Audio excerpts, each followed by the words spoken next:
Kawal ng demokrasya! Tinig na hindi natitinan, kasama mo sa bawat laban, katotohanan ng sandigan. Waldy Carbonell! Kakampi ng mamamayan, tagapagtanggol ng bayan. Walang urong, walang iwanan. Dito, malinaw ang paninindigan. Dito, buhay ang boses ng bayan. Demokrasya, kasama mo si Waldy Carbonell. Allahu Akbar. Bismillahirrahmanirrahim. Alhamdulillah Rabbil Alamin. Isang mapagpalayang araw po sa ating lahat, mga kaibigan. Ito po ang Kawal ng Demokrasya, Waldy Carbonell. Yung isang araw, mga kaibigan, meron pong bumati sa akin sa isang restaurant dyan po sa may Rojas Boulevard. At siya po ay galing sa New York. Ang kanya raw natatandaan ay ang aking pong kopya, aking pong sombrero, kaya sa malayo pa lamang, ang sabi niya, si Kawaldy yun ah. Ako po'y nalapitan mula sa kabilang dulo ng restaurant. Nakita ko may lalaking papalapit sa akin. At siyempre tayo po ay para pong niregaluhan ng pakiramdam. Bagamat hindi ko siya kilala, normally, nakahanda po tayo na baka sakali ito ay kampon ni Bato de la Rosa o tagahanga ni Robin Padilla. Ibig sabihin, stupido itong taong to pag ganun ang dating. Pero all indications belied my otherwise negative perception. Ibig po sabihin yan, wala pong indikasyon na ang aking dapat iwasan ay taglay ng taong ito. Ako po ay kanyang kinamayan, sinabing, Kawaldy, I'm very proud of you. Nakikinig po siya ngayon sa akin. At sabi niya, I am from New York City. Filipino po siya. Maputi. At alam po ninyo, kasama sa canon of ethics ng mga journalists, na huwag magbabanggit ng pangalan kung wala itong permiso sa may-ari ng pangalan. Kaya bayaan po ninyong hindi ko na po siya banggitin. Ganun pa man, maganda po ang aming pag-uusap at ang sabi niya, ano ba nangyari na sa ating bansa? Masyadong magulo. Nagkakadalawa pa ang Senado. Sabi ko, huwag po kayo maniwala ng dalawang Senado natin. Isa lamang po yan. Yan yung pinangungunahan ni Speaker Pro Tempore na Senator Win Gatchalian. Yung tropa na yan po ang legitimate. Alam ko naman yun, sabi niya. Kaya lamang, masyadong napupulaan ang ating bansa sapagkat napakagulo. Nandiyan sa loob ng Senado nagpuputukan. At ito po, hindi ko pa nabigyan ng komentaryo. Ngayon, bibigyan ko po ng komentaryo kasama na rin ang aking nalalaman sa tunay, hindi lihim na pagkatao ng isang traidor na Pilipino ng pangalan ay Alan Peter Cayetano. Anak po ito ni Atty. Rene Cayetano, law partner ni Juan Ponce Enrile. Kaya po sila nung tinayo nila yung Picabal ay ang ibig sabihin ng Picabal, Ponce Enrile Cayetano Barreto Law Office, Picabal, ay masyado pong matagumpay yan ng panahon ng martial law sapagkat ang main partner, si Juan Ponce Enrile, ang siyang administrator ng martial law. Unang sekreto na hindi po lihim. Ako po ay ex-martial law detainee. Aktivista po tayo nung tayo po ay estudyante. Kahit ako po ay nagtuturo na, aktivista pa rin po tayo. Ako ang advisor ng South Cotabato Kabataan Makabayan. Yung Kabataan Makabayan, yan po ay paghuhubog ng mga estudyante upang kilalanin nila ng Pilipinas ay para sa mga Pilipino at ang dayuhan lalo tigit ng Amerika na nag-aasik ng imperialismo o ang kanilang pamumuno dito sa ating bansa. Ang tawag po yan ay imperialismo, American imperialism.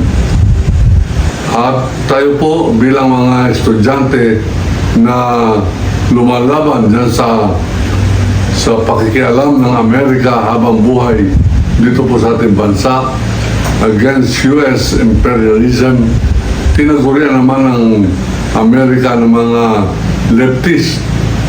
Ano ibig sabihin ng leftist? Kaaway ng bansa, mga komunista, mga New People's Army, National Democratic Front, mga kaliwa, at dapat kamuhian, dapat patayin, dapat itakwil. Ayan po ang personality natin noong araw. Kaya tayo po ay nakulong, 3 buwan lang naman ang aking pagkakulong. At yung mga nakakalam po na istorya matatawa sapagkat kaya po ako nakawala, tinulungan kong matuto magtalumpati ang isang gunggong na general ng Philippine Constabulary noong araw. Yan po yung pinaka-national police ngayon. Philippine Constabulary ang tawag po dyan. Yan po yung mga mababagsik na sundalo na nag-ooperate sa mga urban areas at saka sa mga lupain sa Pilipinas, mga kaibigan. Gumaganap na parang national police. Katunayan, dyan po nanggaling yung Philippine National Police.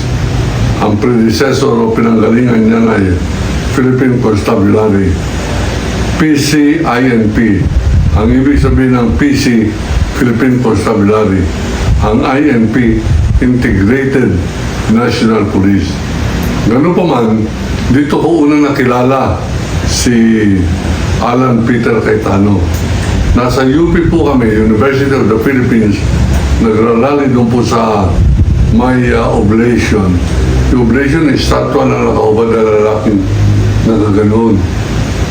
Yung po pinaka-plaza. At habang nagralali po kami, dumating ang mga Philippine Constabulary at kami hinuli. Ang katabi ko ay si Don Chino Roses, yung pong matanda na may-ari ng original Manila Times. Naging aktivista po yan nung isinara ni Marcos ang mga dyaryo at radio station sa Pilipinas. Yung kanyang TV station, yung kanyang Manila Times na pinaka magaling na dyaryo nung araw, diyan po tayo nagsulat, the original Manila Times, at ang kanyang mga radio station, Radio Manila Times. And dyan din po tayo naging announcer. At napakahirap po nung araw kumuha ng appointment sa kanya. Pero nung araw ng rally na yon, kami po ay hinuli. Nagkasama kami sa isang bus. At habang nakatingin po kami sa bintana at tinitignan namin yung mga iba pang aktivista na hinuhuli, nakita ko na hinuhuli si Alan Peter Cayetano. Aba, nag-English na naman po yan. Sabi niya, do you know who I am?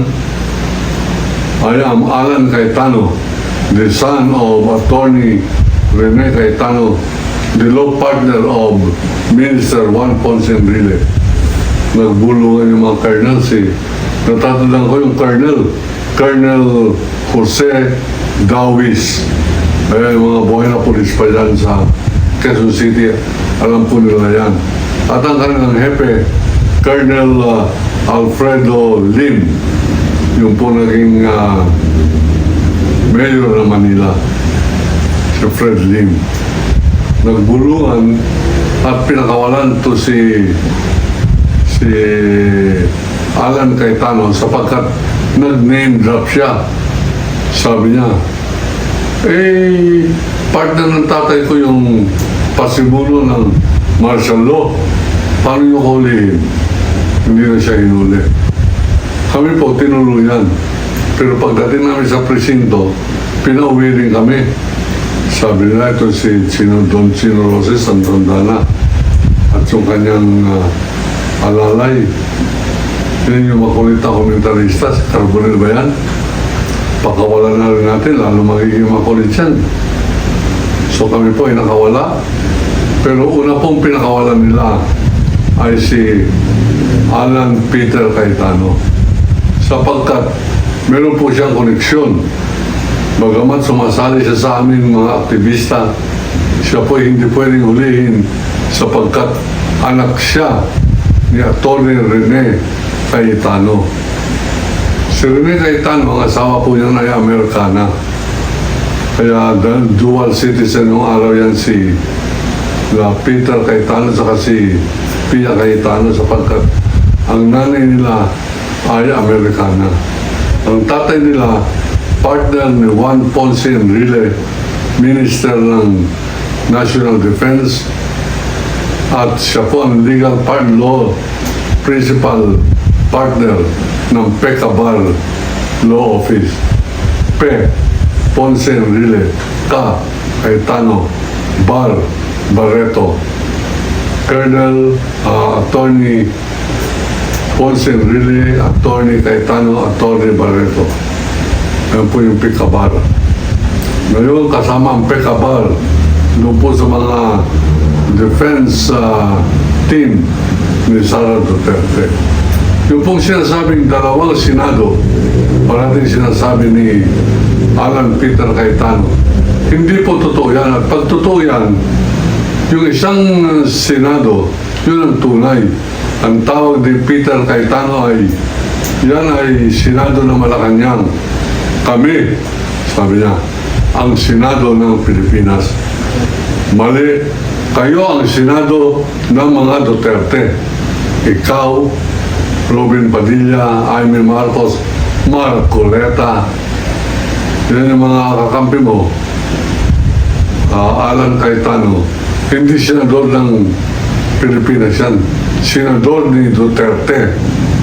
Pinaglalaban nyo ay mali, pinaglalaban nyo ay bulok, pinaglalaban nyo ay criminal against humanity, ang mga Duterte. At kalaban kayo ng impeachment.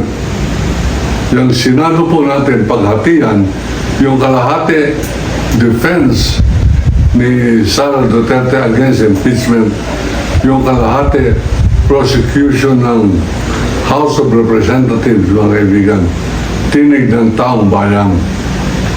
Tinig po yan ng mga congressmen. At pinakita nilang tunay na tinig sila nung kanila pong napagpasyahan na ang reklamo labang kay Sara Duterte ay sufficient in form, sufficient in substance. Ibig sabihin, husto ang rekado sa forma, husto ang rekado sa nilalaman. Sufficient in form, sufficient in substance. Ngayon mga kaibigan, nakikita ko na naman yung pagkatao ni Alan Cayetano, kaya natatandaan ko at ito ay aking pong ibubulgar ngayon. Ako po ay kanyang kinontak noong 2010. Siya po ay kakandidato bilang congressman sa Pateros, Taguig. Ang kanyang asawa kakandidato sa Pateros. Mag-asawa, magkaibang distrito. Ganun pa man pinalusot ng COMELEC yan. Nung sila po ay malapit na ang halalan, tinawagan ako ni Colonel Pagulayan na Colonel Pagulayan, aide-camp ni Alan Cayetano sa Taguig. Sinabi niya, Kawaldi, may tip ako sa iyo. Ano yun? Yung ating kalaban, yung aming kalaban, si ex-secretary Angel Reyes, yung anak niya kakandidato sa Taguig. Magbo-vote buying sila ngayong alas 6 ng gabi. Pakipuntahan mo nga at ikaw lang ang may tapang upang yan ay mabulgar. Ako naman, bilang dating kasama sa kalsada, bagamat ilaw na aktivista, pinagbigyan ko, saka may tip eh. Vote buying, open vote buying. Hindi dala ko po yung aking cameraman at amin po pinuntahan yung mahabang pila ng po sa Taguig. Malapit sa gate ng United Paranaque Subdivision. Ngayon po ay Arca na yata nakalagay. Gano'n pa man, nung amin pong kinukunan ng video, meron bumulaw sa akin. Hindi kila Reyes yan. Huwag mo na muna ituloy yan. O bakit? Sa kaibigan mo yan eh. Sino kaibigan ko? Yung kumontak sa'yo. Sino? Si Alan Cayetano. Kanyang mga botante yan. Ako yung vote buying pa rin. Bahala ka, sabi ni Barangay Chairman Pagdanganan. Pagdanganan ba yun? Anyway, siya po ang sultan dyan po sa Taguig. Pangandaman. Sabi niya, sa kaibigan mo yan iyong kinukunan. Hindi balit, kukunan ko pa rin. Habang kinukunan ko, may pumunta po sa akin na isang colonel at pakilala. Mr. Carbonell, opo, ay ang Colonel Pagulayan.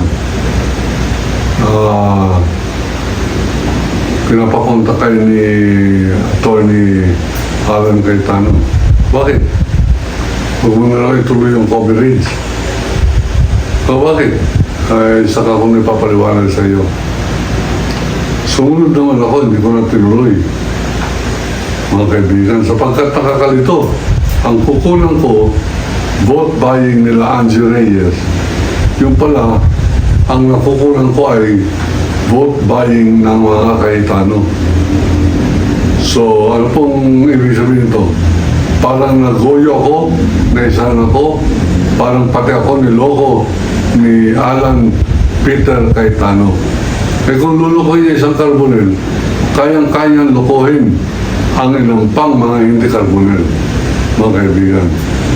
At ang pangalang sumunod ng kwento ko po sa kanya ay doon po sa Yolanda Disaster Operation.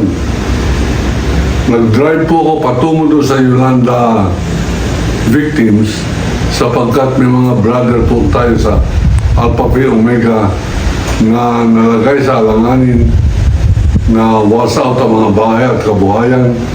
May dala po ako mga 4 at 5 sakong bigas at mga ilang daang sardinas. Nag-drive po ako patungo dun sa G1's Eastern Samar. At habang nandun po ako, nakita ko ang daming tent. I love Taguig. O kakabad nandito ang tao ni Cayetano.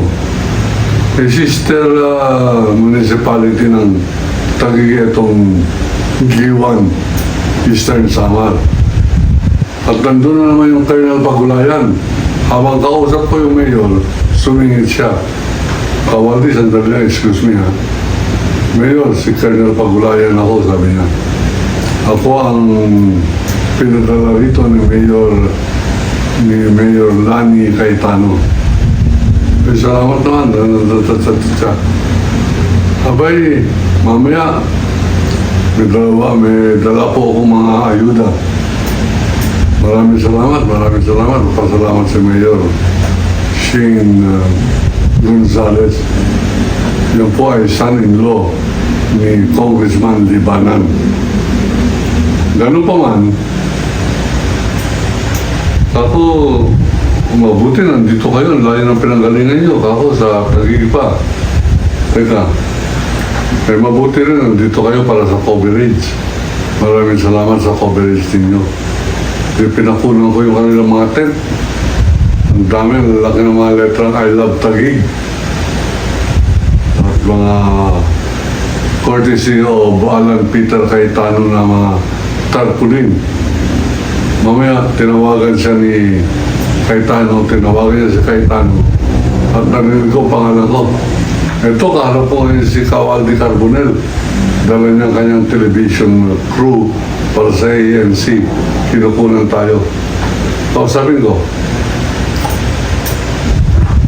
Oh, si Waldi po. Uy, kumusta kayo? Sabi niya. Mabuti po naman. Pakikunan mo ng kunan yung mga tarpaulin ko rin, ha? At magpapadala na ako ng ayuda. Akala ko nandito na yung ayuda. Hindi, walang masakyan yung mga i-donate na nakuha namin, mga donasyon. Ano kukunan ko? Mga tent. Sabi niya, hindi, kunan mo muna yung location siya na nandyan kami. At saka mo nakunan yung ibang mga ayuda dyan. At ilagay mo na lamang padala ng Taguig. Sabi ko, hindi ako pwede magsinungaling sa aking sariling program. Itong 45 minutes with Waldi Carbonell. Ang pinagmamalaki niya na yung panindigan at katotohanan. Sorry, Alan, hindi ko magagawa yan. Sabi niya, ako na bahala sa iyo pagdating mo sa Maynila. Alam mo naman, hindi tayo ganong klaseng media man eh. Hindi ko alam na yan pala ang paningin sa akin ni Alan Cayetano, mga kaibigan. Ganun pa man, yan po mga pagkakalam ko sa pagkatao ni Alan Cayetano. Yung tatay niya, kilala ko rin sapagkat nung EDSA Revolution, isa po tayo sa unang tinawagan ni General Fidel Ramos. Kaya po ako biglang sumaklolo o nag-appear dyan sa karami nung EDSA Revolution. At ako'y sinalubong sa gate. Waldi, sabi niya, nag-hunger strike ka nung araw laban sa akin para umalis ako kay Marcos. Ngayon, humiwalay na ako kay Marcos. Sasama ka ba sa akin? Tumalong po ako doon sa aking top-down media jeep. Sabi ko, you have me. Flesh, blood, and bone. General, I'm with you. Kasama mo ako sa laban na ito. Ngayon, magkasama na po kami. Pagdating po namin sa loob, andun si Juan Ponce Enrile na pakulong sa akin. Hindi niya po ako matandaan. Basta, alam niya, nasa media lang ako. Alam niya, mukha ako sa telebisyon. Nagkamayan kami. At muntik ko mabangga yung isang nakaputing tao. May hawak na Browning 9mm semi-automatic pistol. Nakakasa. Nakanganga ang hammer. Shooter po tayo, kaya alam natin. Palakad-lakad, bulletproof vest. Di tinanong ko si Greg Honasan. Ako, Greg Honasan. Greg, sino yan? Bakit may daladalang hawak-hawak niya, oh? Nasa trigger pa yung kanyang finger. Baka madapayan, maputukan tayo. Sabi ni Greg, si Rene Cayetano yan, best friend ni boss Johnny Juan Ponce Enrile. Nakita ko, itong tao na ito, hawak-hawak po yung baril, nakabuka yung hammer sa likod, yung kanyang kamay, imbis na nakadiretso, nakahawak sa trigger, lakad ng lakad. Akala mo nagbabantay ng gate. Habang tensyonado sa labas, napakadaming tao at parang may lulusog ng mga tangke. Abay, hindi siya umiwalay sa kanyang pistola. Nervyoso pala yung tatay ni Alan Cayetano, mga kaibigan. Ito na nagdebate sila ni Miriam Santiago. Abay, napahiya po yan. Kinulit ni Miriam Santiago yung tinanong niya. What is the difference? Would the gentleman from Taguig know the difference between an interim appointment and a regular appointment? A regular appointment, sabi niya, ito ko yung natatandaan ko, is when the appointment is confirmed, and an interim appointment is when it is only signed and not yet confirmed. Sabi ni Miriam Santiago, I beg your pardon. Ibig sabihin, ikaw muna, baka namamali ka. Malaki pa kakamali nun. Sapagkat ang ibig sabihin ng ad interim appointment, yung appointment na ginawa habang hindi pa nagsesesyon ng Kongreso. At yung regular appointment ay habang nagsesesyon ng Kongreso at saka in-appoint at ikaw ay haharap sa commission of appointment. Ninapahiya siya. Gentleman naman, inamin niya. I am sorry, sabi niya yan. I admit my mistake. Thank you for educating me. Ang sabi ni Miriam. I am glad that the gentleman is still capable of being educable. Kami nagpalakpakan ng sa mga tao, ang laking kahiyan para isang dikampanilyang abogado bugok pala sa parliamentary rules. Etong si Rene Cayetano. Walang iniwan sa kanyang anak na parehong bugok sa parliamentary rules. At yan si Alan Peter Cayetano at si Pia Cayetano, mga kaibigan. Bago po tayo magtapos, yan po muna ang aking pong report sa tunay na pagkatao ni Alan Peter Cayetano. May pagka-traitor po yan at pati ako kinukurap. Tayo po ay hindi naman napakalinis. Pero corruption o bayaran sa media ay hindi po kasama ng aking imperfection o mga pagkakamali. Huwag na po ninyong tanungin yung iba kong pagkakamali sapagkat hindi ko po ikikwento. Ganun pa man, yung maraming pagkakamali, pareho po ng crime against humanity, ay nandito po sa aklat ko. Itong A Country Run Like Hell. Isang bansa na pinapatakbo na parang impyerno. Ang nasa cover ay walang iba kundi si Digong Duterte. Wala po tayong cover. Ang sumulat po niyan, Waldy Carbonell. Ang litrato niyan doon sa mga naghahunting nasa likod. Wala nga lang po tayong kopya araw-araw. May mga nagtatanong hanggang ngayon, mga kaibigan, makikita ninyo sa comments, paano raw ba sila makakabili at saan nila mabibili itong libro na ito. Pinagbawal po ni Duterte na ito ibenta sa mga bookstore. Hindi na po kami nangulit sa mga bookstore. Binibenta na lang po namin ito online o sa pamamagitan ng inyong pag-text ng inyong pangalan dyan sa numero ko. Ilagay po ninyo yung full name, full address at papadala ko po kayo ng kopya nito. At sapagkat sa akin ang pangalan nyo, isusulat po ako ng konting dedication.